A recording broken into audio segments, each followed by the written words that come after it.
Hospital बहुत खोले हैं।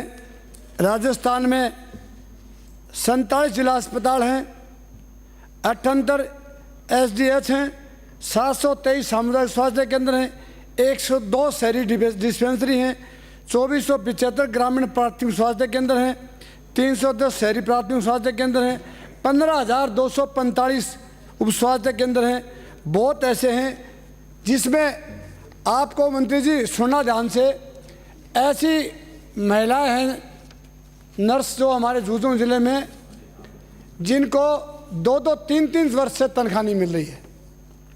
क्यों नहीं मिल रही है?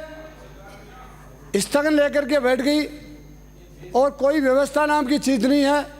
या तो उनको ड्यूटी दी जाए या उनको तनख्वाह तो देनी चाहिए आपको।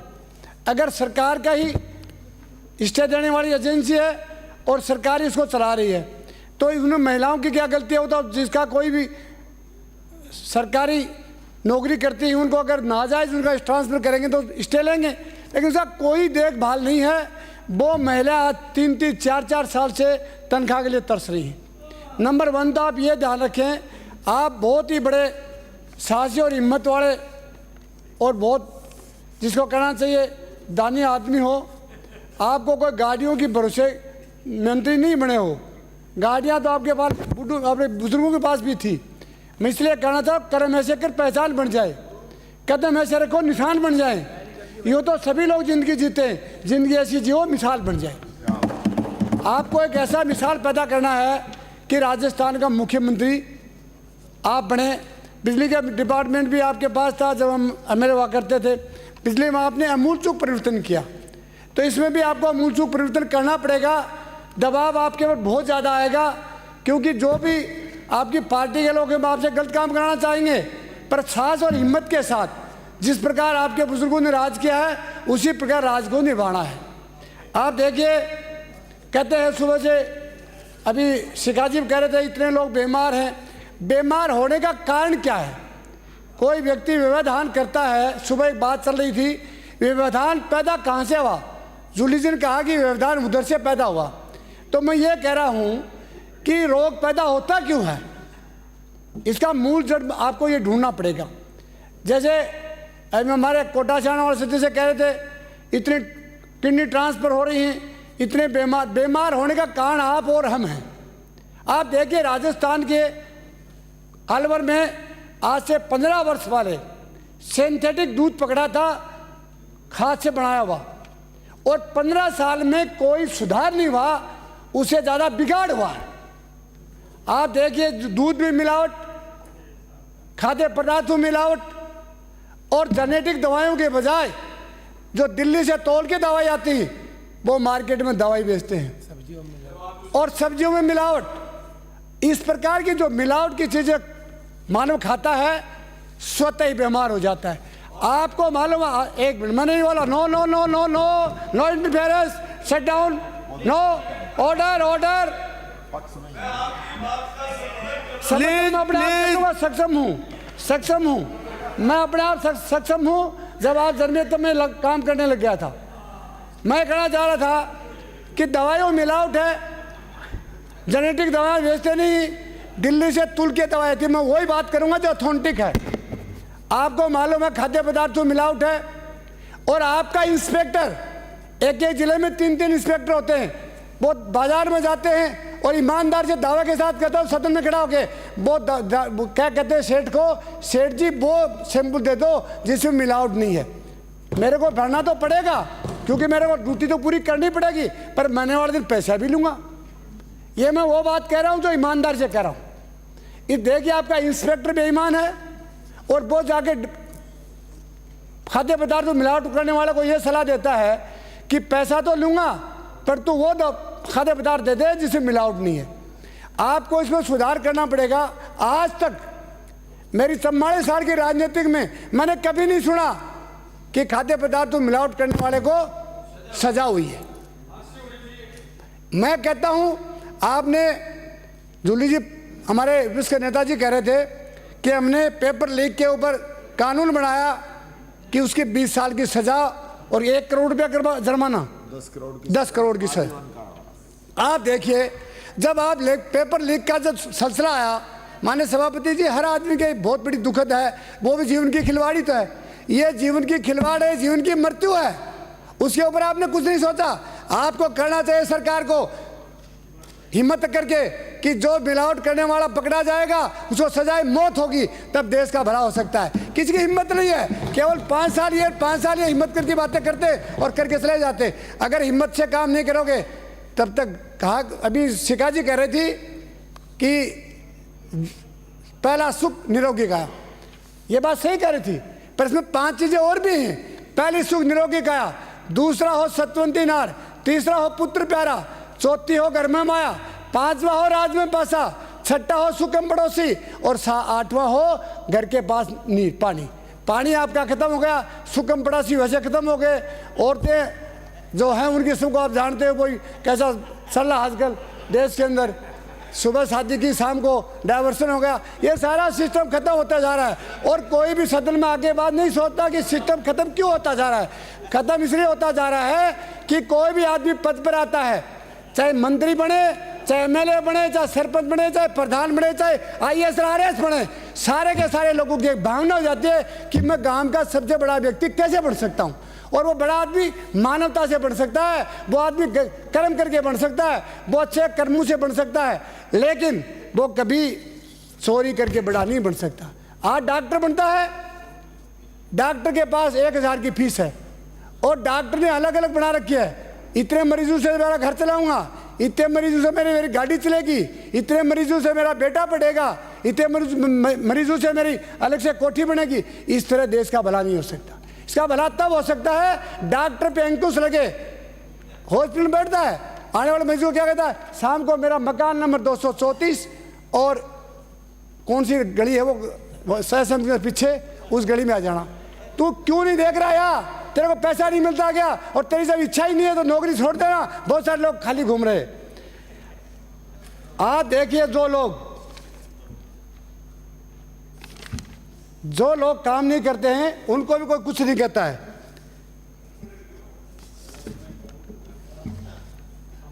लोग लूट जाते हैं एक घर बनाने में, तुम तरस नहीं खाते बस्ती जलाने में। आप देखिए, एक आदमी अपने जीवन में मुश्किल सी जीवन पैदा होता है और उसको लोग लूट के खा जाते हैं, लेकिन ईश्वर की एक कृपा भी है। कृपा इसकी यह है,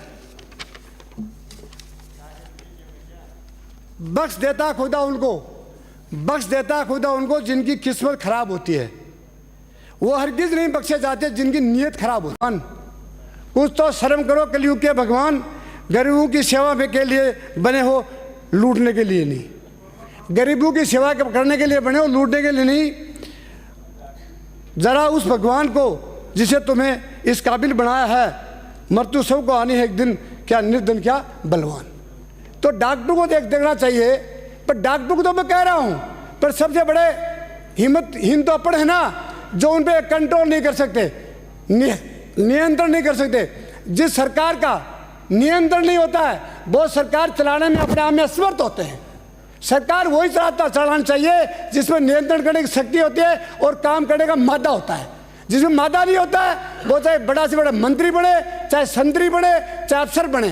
कुछ अफसरों को मैंने देखा है, टेलीफोन करते हैं, कहते हैं यार तहसीलदार को, कलेक्टर टेलीफोन करता है, यार वो काम कर देना। किस बात का यार, I want to work today, no आर को नो कमिटमेंट, तब तो काम बनता है। तहसीलदार को यार कह के कलेक्टर टेलीफोन करता है, मंत्री अपने डॉक्टर को टेलीफोन करता है, डॉक्टर साहब जरा देख लेना। क्या देख लेना? आप डॉक्टर को जब नियुक्ति करते हो, सीमित लगाते हो, कोई उसका क्राइटेरिया नहीं देखते हो। कल का डॉक्टर आता है, सीमित बना देते हो, ये राजनीतिक प्रेशर होता है। कोई 20 सीमित बन जाता है, जब एडमिनिस्ट्रेटिव की वो परिभाषा ही नहीं जानता, वो ABCD नहीं जानता, वो क्या सीमित बन के काम करेगा? ये आप हिम्मत करिए। हमारे प्रसादी लाल जी ने हिम्मत की थी और उन्होंने सीनियरिटी के हिसाब से सीमित लगाए थे। आप कुछ भी नहीं देख रहे हो, प्रेशर है, वोट देंगे। इनके पास कहाँ वोट है? ये तो पैसा कमाएंगे आपका नाम लेकर के। वोट नहीं इनके पास, वोट कौन देगा इनके नाम से? ये सुबह शाम तक लोगों की जेब काटते हैं, कोई पैसा वोट देंगे कि इनके गण से? इनकी आशा करके वोट की आशा मत करिए। ये कभी भी वोट नहीं दिला सकते, अफसर कभी वोट नहीं दिलाएगा। अफसर के बड़ा मौका देख करके और आपको खुश करके लग जाएगा। और जब दूसरा आ जाएगा रात को 11:30 बजे मैंने देखा वसुंधरा जी की फोटो हटा दी और अशोक जी की लगा दी, और जब अब की बार देखा 9:30 बजे हटा दी, भजनलाल जी की लगा दी। अरे तुम्हारी फोटो हट जाएगी, चक्कर में मत पड़ो। ये कोई नहीं चाहता। अफसरों के भरोसे अगर तुम राज करना चाहते हो नहीं कर पाओगे। जनता के भरोसे राज करोगे, राज करोगे करोगे करोगे, कोई नहीं रोक सकता। इसलिए हमारी तरह यहाँ बैठ जाओ, या तो फिर नहीं हमारी तरह यहाँ बैठ जाओगे। आप देखिए हम लोग ये भी क्या करते थे, सुनते नहीं थे, नशे में चूर थे।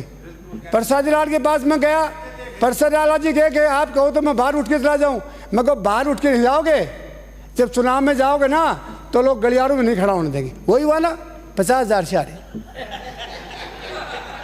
50,000 से आ रहे, और हम 40,000 से जीत के आए। क्यों? हमने कर्म किया है। हम 44 साल से कर्म कर रहे हैं। हम ये नहीं देखते हैं कि कौन बुरा है। बुरा है किसी ने कहा, शायर ने कहा है तू बुरा है तो सच ही कहता है, और तू बुरा नहीं है तो उसे रोकता क्यों है? तो अगर बुरा नहीं है तो रोके क्यों? करता रहेगा, अपना क्या लेता है? आप मंत्री जी साहसी हो, हिम्मत वाले हो। मैं एक बात आपको कहूँगा, डॉक्टरों पर नियंत्रण करिए। हॉस्पिटलों में जाके देखिए आप, हॉस्पिटलों में बाहर, हॉस्पिटल के बाहर डस्टबिन तो है ही नहीं, खून की भरी पट्टियाँ और गंदी चीज़ें पड़ी हुई मिलेंगी। मैंने एक डॉक्टर को कहा कि तुम कम से कम एक स्वीपर को बुला के उठा तो सकते हो। बोलो 3 दिन से मैं था नहीं। तू नहीं था तो कोई और था ना, कोई तो था ही, पर किसी की हिम्मत नहीं है, वो बोल के किसी को कह नहीं सकते। इसलिए कम से कम जहाँ स्वच्छता का मामला है और वहाँ गंदगी रहती है तो फिर किस बात का इलाज करते हो? इसलिए आपको ये बात ध्यान में रखनी पड़ेगी कि जो व्यक्ति काम नहीं करता है वो केवल अपना दृश्य शो करता है, काम नहीं करता है। मेडिकल की कॉलेज बनाई, कॉलेज हर जिले में बन गई, फिर भी आज भी गरीब के बेटे का जो बेटा कमज़ोर रह जाता है, अच्छी तरह ट्यूशन नहीं कर पाता है, अच्छी तरह उनको ट्रेनिंग नहीं मिलती है, तो उसको 80 लाख रुपया, 90 लाख करोड़ तक भी उसको डोनेशन देना पड़ता है। सरकार को कम से कम एक नियत बनानी चाहिए। जैसे महाराष्ट्र रेट पे, महाराष्ट्र में कॉलेज खोलते थे तो 15 और 20 सीटें अपने अनुदान के रखते थे, जिसमें 4.5 लाख 5 लाख रुपया एक बच्चे से 1 साल के लेते थे, और वो कॉलेज भी डेवलपमेंट हो जाती थी और बच्चा भी कम पैसे में पढ़ लेता था। राजस्थान में किसी का सोच नहीं है, वो निम्स में जा रहा है 80 लाख रुपया दे रहा है, वो गांधी में जा रहा है 2-3 उदय घंटी बता दी, कमाल कर दिया। कितनी अच्छी बातें चल रही है, कितनी अच्छी बात चल रही। आप सुनने में इच्छुक नहीं हो तो भरती है सभापति। आप इतने बहादुर हिम्मत वाले आदमी हो, 3 बार लगातार जीत के आए हो, तो आपको कर्मों से जीत के आदमी सुनने का आदि तो रहो। घंटी बजा दी। आपकी व्यवस्था आपका नेता प्रतिपक्ष करता, मैंने नहीं मैं किया। नेता प्रतिपक्ष कुछ भी नहीं कहेगा, कोई नहीं कहेगा। आप तो एक बार सुनते सुन लो। आपकी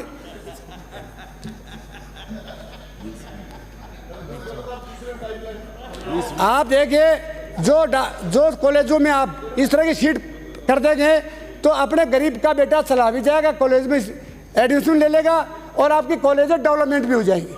लेकिन आपके सरकार के पास पैसा नहीं है, आप ये कहोगे ये नहीं है वो नहीं है, फैकल्टी नहीं खोल सकते। अगर ये काम करोगे तो आपको सबसे बड़ा होगा।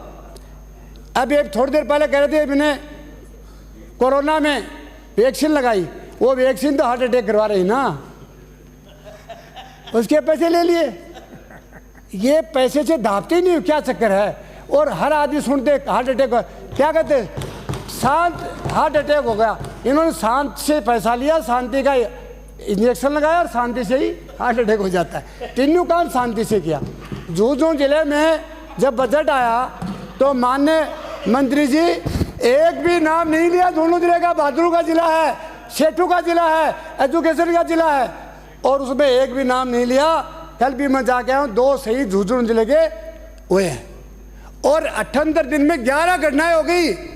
सरकार का कोई ध्यान नहीं है। अभी कह रहे थे बिरला जी ने सिलेंडर भेजा, हमारी सरकार ने सिलेंडर दूसरे स्टेटों को भी दिया है, और इतनी गैस के खोले थे, उपकरण लगाए थे कि आज वो बंद पड़े हैं।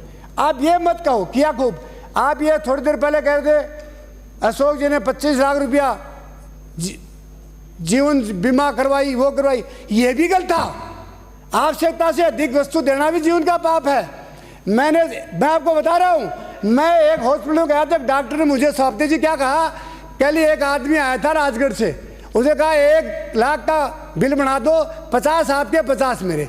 जिस देश में भ्रष्टाचार, जिस देश में पाप फैलने लग जाता है, वो देश कहाँ से जिएगा। एक व्यक्ति बीमार नहीं है फिर भी कह रहा है जरूरत है पैसे की। डॉक्टर साहब मेरे को टेलीफोन किया, राजगढ़ का हॉस्पिटल था।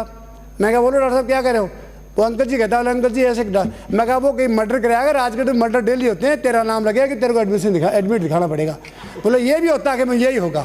तो जिस देश में ये मांगे होने, कहा कौन इलाज कराएगा, कौन इलाज करेगा, कौन सरकार चलाएगा, कैसे सरकार चलेगी। बदल दो आप इस प्रक्रिया को। ये सारा का सिस्टम है ना, ये नियुक्तियों पर आधारित करता है। नियुक्तियों के अंदर कितनी डेली वेजेस के आदमियों को नौकरी पर नहीं दिया, कितनी सीटें खाली पड़ी। और डॉक्टरों की बात तो ये, डॉक्टर आधा लोग तो ये सोचते रहे कि कब दिन छिपे, कब मैं घर जाऊं, कितने पेशेंट मेरे। 500 पेशेंट एक डॉक्टर के घर में बैठे रहते हैं। इससे बड़ी शर्म की बात क्या होगी देश के अंदर। डॉक्टर अपने घर पे बुला के इलाज करता है, हॉस्पिटल खाली पड़े हैं। इसलिए मैं लास्ट में आपको एक बात कहूंगा, दिल को जला के ही हमने जमाने को रोशनी दी है। दिल को जला के हमने जमाने को रोशनी दी है, जुगनू पर हमने उजाला नहीं किया है। हमने जो किया है वो प्रैक्टिकल किया है, बातों से नहीं किया। कितनी सीटें खाली पड़ी। और डॉक्टरों की बात तो ये, डॉक्टर आधा लोग तो ये सोचते रहे कि कब दिन छिपे, कब मैं घर जाऊं, कितने पेशेंट मेरे। 500 पेशेंट एक डॉक्टर के घर में बैठे रहते हैं। इससे बड़ी शर्म की बात क्या होगी देश के अंदर। डॉक्टर अपने घर पे बुला के इलाज करता है, हॉस्पिटल खाली पड़े हैं। इसलिए मैं लास्ट में आपको एक बात कहूंगा, दिल को जला के ही हमने जमाने को रोशनी दी है। दिल को जला के हमने जमाने को रोशनी दी है, जुगनू पर हमने उजाला नहीं किया है। हमने जो किया है वो प्रैक्टिकल किया है, बातों से नहीं किया है। और आज भी बातों से नहीं करेंगे। जब तक प्राण रहेंगे तब तक यही करते रहेंगे। मैं पत्थर पे लिखी इमारत हूँ, शीशे से कब तक तोड़ोगे, मिटने वाला मैं नाम नहीं, तुम मुझको कब तक रोकोगे।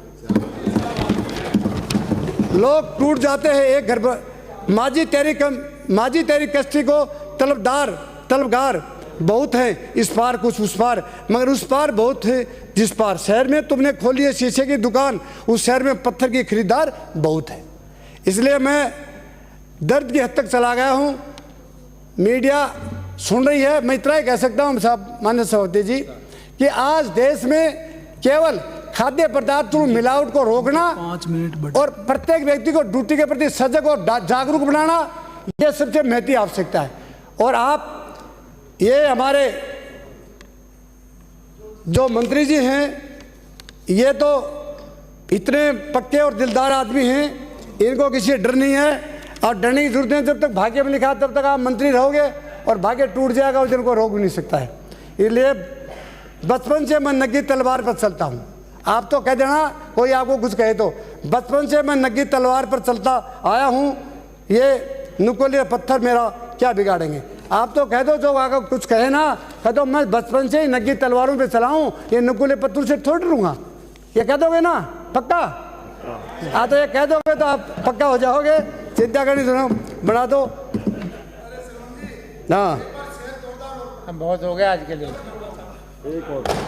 मैं ये कह रहा हूँ, मैं तो एक ही बात कह रहा हूँ, हम तो सब आए थे राजनीति में, तब एक वादा करके आए थे, सदियों बाद उतराव कह रहे पानी में वतन की प्यास बुझा के रहूंगा।